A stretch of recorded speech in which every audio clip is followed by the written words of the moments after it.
గురూజీ 72 గంటల్లోనే ఫోన్ లోనే అద్భుతమైన జ్యోతిష్య పరిష్కారం చూపిస్తారు. నమ్మండి, నమ్మకపోండి, ఇది నిజం. శ్మశాన కాళి రుద్ర చౌడీదేవి ఆరాధకులు నంబర్ 1 వశీకరణ స్పెషలిస్ట్ గురూజీ. మనిషి పుట్టుక నుండి చనిపోయే వరకు వచ్చే అన్ని క్లిష్టమైన సమస్యలకు పరిష్కారం ఇక్కడ లభిస్తుంది. విద్య, ఉద్యోగం, వ్యవహారం, స్త్రీ ప్రేమ, పెళ్లి, సంతానం, స్త్రీ పురుష వశీకరణం, భూవశం, భార్యాభర్తల కలహాలు, కోర్టు సమస్యలు, విడాకుల సమస్యలు, చేతబడి, అప్పుల బాధ, ఇంకా మీకు ఎలాంటి సమస్యలు ఉన్నా 72 గంటల్లోనే. ఓం గం గణపతయే నమః. స్వర్ణలక్ష్మి నమస్తే అస్తు. పరబ్రహ్మ స్వరూపిణి రాజ్యం దేహి ధనం దేహి సర్వకామాంచ దేహి మే. గణపతి మనందరికీ మంచి బుద్ధిని, సిద్ధిని, సక్సెస్ని ఇవ్వాలని చెప్పేసి కోరుకుంటూ, స్వర్ణలక్ష్మి అమ్మవారు మన అందరికీ చక్కగా బ్రహ్మ జ్ఞానాన్ని కలిగించాలని, తద్వారా మనం ప్రతిదాన్ని శోభాయమానంగా చూస్తూ ఎప్పుడు మనకి దుఃఖం అనేది లేకుండా ఉండాలని చెప్పేసి, ఇప్పుడు ఆనందభరితంగా ఉండాలని చెప్పేసి అమ్మవారిని కోరుకుంటూ, అమ్మవారిని అలానే మనందరికీ చక్కగా సమృద్ధిగా ధనాన్ని ఇవ్వాలని చెప్పేసి, భాగ్యాన్ని ఇవ్వాలని చెప్పేసి కోరుకుంటూ, అంతేకాకుండా మనందరికీ రాజ్యం ఖచ్చితంగా ఒక అథారిటీ, పవరు, స్టేటస్, ఒక దర్పం అవన్నీ మనకు అమ్మవారు ఇవ్వాలని చెప్పేసి కోరుకుంటూ, వీటితో పాటుగా సర్వకామార్థ సిద్ధి, మన మనసులో అనుకున్న ముఖ్యమైన కోరికలన్నీ చక్కగా నెరవేరాలని చెప్పేసి అమ్మవారిని మనం కోరుకుందాం.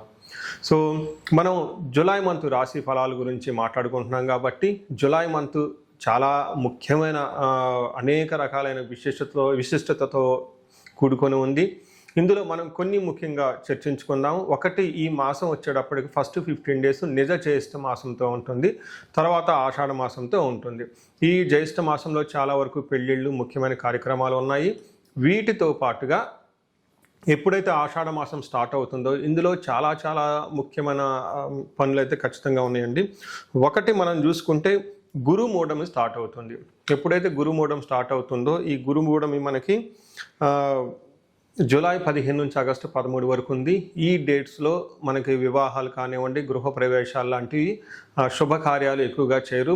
అది ఒకసారి గమనించవలసిందిగా కోరుతున్నాను. వీటితో పాటుగా మనకి ఇంకొక ముఖ్యమైనది ఏమవుతుందంటే, మనకి దక్షిణాయనం స్టార్ట్ అవుతుంది 17వ తారీఖు నుంచి. అక్కడ నుంచి ఇప్పటిదాకా ఉన్న ఉత్తరాయణం కంప్లీట్ అయిపోయి దక్షిణాయనం స్టార్ట్ అవుతుందని గమనించాలి. తర్వాత 25వ తారీఖున మనకి తొలి ఏకాదశి స్టార్ట్ అవుతుంది. దానికి ముందుగా చాతుర్మాస వ్రతం అని చెప్పేసి 4 మాసాలు ముఖ్యమైన మాసాలుగా చాతుర్మాస వ్రతం కూడా ఇందులోనే స్టార్ట్ అవుతుంది. ఇంకొకటి లాస్ట్ అండ్ ఫోర్మోస్ట్ ఇంపార్టెంట్, ఈ నెల 26వ తారీఖు నుంచి ఈ 14వ తారీఖు నుంచి 22వ తారీఖు వరకు మనకి చైత్ర మనకి ఆషాఢ నవరాత్రులు అని చెప్తారు. వీటిని ఏమంటారు? గుప్త నవరాత్రులు అంటారు, లేకుంటే వారాహి నవరాత్రులు అని చెప్పేసి చేస్తూ ఉంటారు. ఈ నవరాత్రులు కూడా ఎంతో విశిష్టత కలిగి ఉంది. పర్సనల్గా ఈ 9 రోజులు నేను కూడా చక్కగా సింపుల్గా చేస్తాను, పెద్ద పెద్ద హడావుడిగా చేయకుండా. ఇలా చేసుకునే వాళ్ళందరికీ ఎంతో బాగా ఉపయోగకరంగా ఉంటుంది. లాస్ట్లో ఈ మంత్ మనకి గురు పూర్ణిమతో ఈ మాసం అనేది పూర్తి అవుతుంది.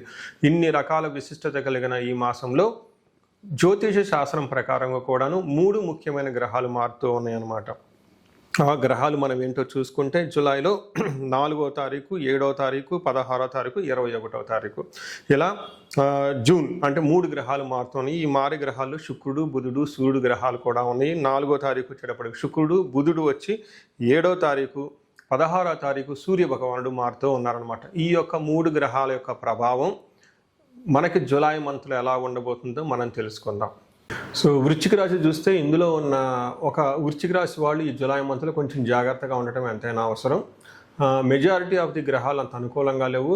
దానితో పాటుగా కొన్ని గ్రహాలు తటస్థంగా ఉన్నాయని గమనించుకోవాలి. అంటే బాగా ఉత్సాహపరిచి ఎంకరేజ్మెంట్ ఇచ్చే గ్రహాలు అయితే ఏమీ లేవు. అలా అని కొన్ని గ్రహాలు ఇబ్బంది పెట్టే విధంగా ఉన్నాయి. కాబట్టి ఓవరాల్గా వీళ్ళకి ఒక 60% అంత అనుకూలంగా లేదు, ఒక 40% మాత్రమే అనుకూలంగా ఉంది. కాబట్టి చాలా ఇంపార్టెంట్ అనుకుంటేనే ముఖ్యమైన పనులు చేయండి, లేదంటే అన్నీ వాయిదా వేయటం ఈ మాసంలో చాలా ఇంపార్టెంట్. అదేవిధంగా చాలా వరకు మీరు నిదానంగా wait and see, if needed go అన్నట్లు, అవసరమైతే వెళ్ళండి, నిదానంగా ఆచి తూచి పని చేయటం అనేది ఈ మాసంలో చాలా ఇంపార్టెంట్ అని గమనించుకోవాలి. మనం ఇందులో ఉన్న డీటెయిల్స్ చూసుకుంటే, ఇందులో ఉన్న నక్షత్రాలు విశాఖ 4వ పాదం, అనురాధ 1, 2, 3, 4 పాదాలు, జ్యేష్ఠ 1, 2, 3, 4 పాదాలు అంతా ఈ రాశిలో ఉంటారు. పేరు బలం పెట్టి చూసుకుంటే తో, నా, నీ, ను, నేనో, యా, ఈ, యు అన్న అక్షరాలంతా కూడా ఈ రాశిలో ఉంటారని గమనించాలి. మనకి లఘు గోచారం, సూక్ష్మ గోచారం ప్రకారం చూసుకుంటే ఈ రాశి వాళ్ళకి చాలా సింపుల్ వర్డ్స్లో సంస్కృతంలో మహర్షులు చెప్పడం జరుగుతుంది. ఈ రాశి ఎలా ఉండబోతుంది మంత్ అనేది. ద్వేషం, శోకం, పుత్రలాభాద్, కలహం అని చెప్తారంటే వీళ్ళ చుట్టూ ఉన్న వాతావరణం అంతా ద్వేషపూరితంగా ఉంటుంది. రెండోది శోకం, కొంచెం ఇబ్బందులు పడే అవకాశం ఎక్కువగా ఉంటుంది. మూడోది కలహం, గొడవలయ్యే అవకాశం ఎక్కువగా ఉంటుంది. 8వ స్థానంలో బుధుడు ఉండటం వల్ల పుత్రుల ద్వారా ధన సంపాదన వచ్చే అవకాశము ఎక్కువగా ఉంటుంది అని చెప్తారు. పుత్రులు బాగుంటారు, ధనం బాగుంటుంది అని చెప్తూ ఉంటారు. అంటే టోటల్గా వీళ్ళకి చాలా విషయాల్లో కొంచెం ఇబ్బంది పడే విధంగా ఉందని గమనించుకోవాలి. ఏ ప్రకారంగా ఇబ్బందులు ఉంటుందంటే సూర్యుడు 9వ స్థానంలో ఉండటం అంత మంచిది కాదు. కొంచెం ఫాదర్కి హెల్త్ విషయంలో ప్రాబ్లంగా ఉంటుంది. రెండవది సూర్యుడు ఎప్పుడైతే 9వ స్థానంలో ఉన్నారో వీళ్ళకి ఎలాంటి తప్పులు లేకపోయినా మీ మీద నిందలు పడి మిమ్మల్ని అవమానించే వాళ్ళు ఎక్కువ ఉంటారని గమనించుకోవాలి. సంస్కృతంలో దీనిని ఒక శ్లోకంలో పెద్దవాళ్ళు చెప్తారు. మనకు పురాతన ప్రాచీన గ్రంథాల్లో నిందపరాధ కలహం నిర్దోషచ్చ ధనక్షయ పుణ్యలాభార్థ నాశాచ్చ విచారే నవమే రవి అని చెప్తారు. అంటే ఏమవుతుంది, నిందపరాధ ఎలాంటి లోపం లేకుండా గొడవలు పడే అవకాశం ఎక్కువగా ఉంటుంది. కలహం నిర్దోషచ్చ ఎలాంటి తక్కువ లేకపోయినా మీతో గొడవలు పడేవాళ్ళు ఎక్కువ ఉంటారు. ధనక్షయం పుణ్యలాభార్థం ధనక్షయం ధనం కోల్పోతుంటారు. పుణ్యలాభార్థ నాశాచ అంటే మంచి ఉద్దేశంతో మీరు ఏదైతే పనులు చేస్తూ ఉంటారో ఈ పనుల్లో మిమ్మల్ని అర్థం చేసుకోకపోగా మిమ్మల్ని కావాలని క్రిటిసైజ్ చేసి విమర్శించే వాళ్ళు ఎక్కువగా ఉంటారు. మంచి ఉద్దేశంతో చేసిన పనులు కూడా మీకు సరైన రిజల్ట్స్ ఇవ్వవు అని మనకి ఇందులో చెప్పడం జరుగుతుంది. అయితే ఎన్ని ఇబ్బందులు ఉన్నా ఫైనల్గా చక్కగా ఉంటారు అని మాత్రం గమనించుకోవాలి. నెక్స్ట్ 7వ స్థానంలో కుజుడు ఉండటం వల్ల ఇది కూడా కొంచెం మిక్స్డ్ రిజల్ట్, ఓకే, మిశ్రమ ఫలితాలను ఇచ్చే అవకాశం ఎక్కువగా ఉంటుంది. ఇందులో అన్న వస్త్రాది రాహిత్యం, సదా క్లేశ స్వబంధుభి, కువార్త పుత్ర భాతృణాం క్రోధ, సప్తమిగే కుజ అని చెప్తారు. అంటే 7వ స్థానంలో కుజుడు ఎప్పుడైతే ఉంటారో అన్న వస్త్రాది రాహిత్యం, టయానికి భోజనం చేయకుండా మంచి బట్టలు డిగ్నిఫైడ్గా లేకుండా ఇబ్బందులు పడే అవకాశం ఉంటుంది. స్వబంధుభి గొడవలు పడే అవకాశం ఎక్కువగా ఉంటుంది. బంధువుల ద్వారా మానసికంగా టెన్షన్స్ వచ్చే అవకాశం ఎక్కువగా ఉంటుంది. కువార్త పుత్ర భాతృణాం క్రోధ అంటే వినకూడని వార్తలు వినే అవకాశం ఎక్కువగా ఉంటుంది. పుత్రులతోటి అన్నదమ్ములతోటి గొడవలు అయ్యే అవకాశం ఉంటుందని చెప్తూ ఉంటారు. అయితే ఇందులో ఒక పాజిటివ్ న్యూస్ ఏంటంటే ప్రాఫిట్ బిజినెస్లో కానివ్వండి లేదంటే ఉద్యోగంలో కానీ లాభప్రదంగా ఉంటుంది అని మనకి ఇందులో వివరించడం జరిగింది. 8వ స్థానంలో బుధుడు ఉండటం వల్ల కీర్తి ప్రతిష్టలు బాగుంటుంది. అయితే మితమైన భోజనం తింటూ ధన నష్టాన్ని కూడా వస్తూ ఉంటుంది అని చెప్తారు. అయితే ఇంకొక ముఖ్యమైన విషయం గమనించుకోవాల్సింది, శుక్రుడు 10వ స్థానంలో ఉండటం జరుగుతుంది. ఈ రాశి వాళ్ళకి 10వ స్థానంలో శుక్రుడు ఉండటం అంత మంచిది కాదు అని చెప్తారు. ఇప్పటిదాకా మీకు ఆహా ఓహో అంటూ జేజేలు కొట్టిన వాళ్ళు మీకు ఎదురు తిరిగి మిమ్మల్ని కావాలని అవమానించి దూరంగా వెళ్ళే అవకాశం ఎక్కువగా ఉంటుంది, గమనించుకోవాలి.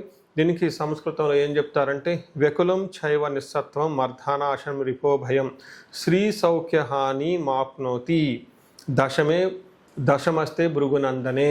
అంటే 10వ స్థానంలో ఎప్పుడైతే శుక్రుడు ఉంటాడో స్త్రీ సౌఖ్య హాని మాప్నోతి అంటే స్త్రీల ద్వారా అంత సుఖం ఉండదు అని చెప్తూ ఉంటారు.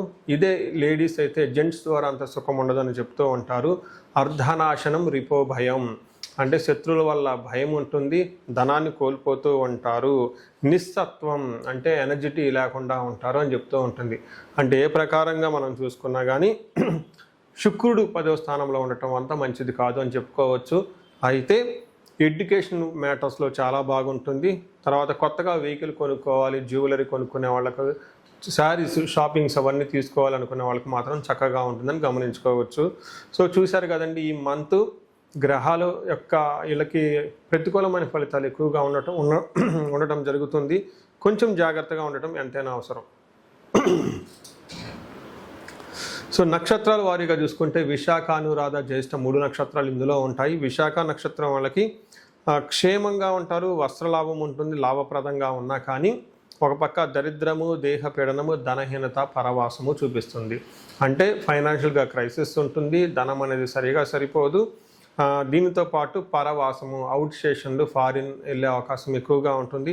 అనురాధ నక్షత్రం వాళ్ళకి లాభప్రదంగా ఉంటుంది, వస్త్రలాభం ఉంటుంది. అగైన్ అవుట్ స్టేషన్కి వెళ్ళే అవకాశం ఎక్కువగా ఉంటుంది, దూర ప్రయాణాలు చేసే అవకాశం ఎక్కువగా ఉంటుంది.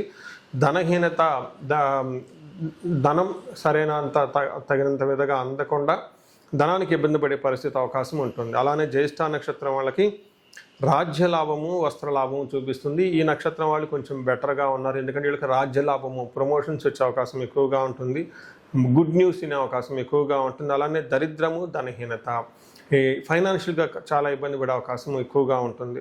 సో చూశారు కదండి ఈ నక్షత్రం వాళ్ళకి ఎలా ఉంది అనేది, ఏ ఏ గ్రహాలు ఎలాంటి యొక్క రిజల్ట్ ఇస్తున్నాయో కూడా మీరు గమనించారు. ఇప్పుడు అనురాధ జ్యేష్ఠ నక్షత్రం వాళ్ళకి గాయాలు అయ్యే అవకాశం ఎక్కువగా ఉంటుంది. పెద్ద పెద్ద గాయాలు కదండి, లైట్గా గాయాలు అయ్యే అవకాశం ఎక్కువగా ఉంటుంది. ట్రావెల్ చేసేటప్పుడు, జాగ్ చేసేటప్పుడు, రన్నింగ్ చేసేటప్పుడు, కొంచెం ఫిజికల్గా యాక్టివిటీస్ చేసేటప్పుడు కొంచెం జాగ్రత్తగా ఉండటం ఎంతైనా అవసరమని గమనించాలి. సో ఈ రాశి వాళ్ళు కొంచెము పరిహారాలు కూడా ఎక్కువ చేసుకోవాల్సి ఉంటుంది. ప్రతి ఒక్కళ్ళు మహాన్యాసపూర్వకంగా ఏకాదశ రుద్రాభిషేకం చేయించుకోవటం చాలా ఇంపార్టెంట్. శైవ క్షేత్రాలు దర్శించుకోవటం చాలా ఇంపార్టెంట్. రుద్రాభిషేకం చేయించుకోవటం చాలా చాలా ఇంపార్టెంట్. ఎవరికైనా ఇంకా కొన్ని ఇంపార్టెంట్ పనులు ఉన్నాయండి, చాలా ముఖ్యమైన పనులు పెట్టుకున్నాము, అవి ఆటంకాలు కలగకుండా ఉండాలి అని అనుకుంటే మన్యు పాశుపత అభిషేకం చేయించుకుంటే ఇంకా చాలా చాలా ముఖ్యం. ఇలా టైం బాగలేనప్పుడు ఇండివిజువల్గా జాతకం చూపించుకోవడం చాలా important. In case me individual జాతకంలో దశాభుక్తులు కానీ లేదంటే ఏమైనా యోగాలు కానివ్వండి, శాపాలు యాక్టివేట్ అయ్యి ఉంటే అవి నివృత్తి చేసుకోవటం, పరిహారాలు చేసుకోవటం ద్వారా ఈ మంత్ అనేది చక్కగా జరిగిపోయే అవకాశం ఎక్కువగా ఉంటుంది.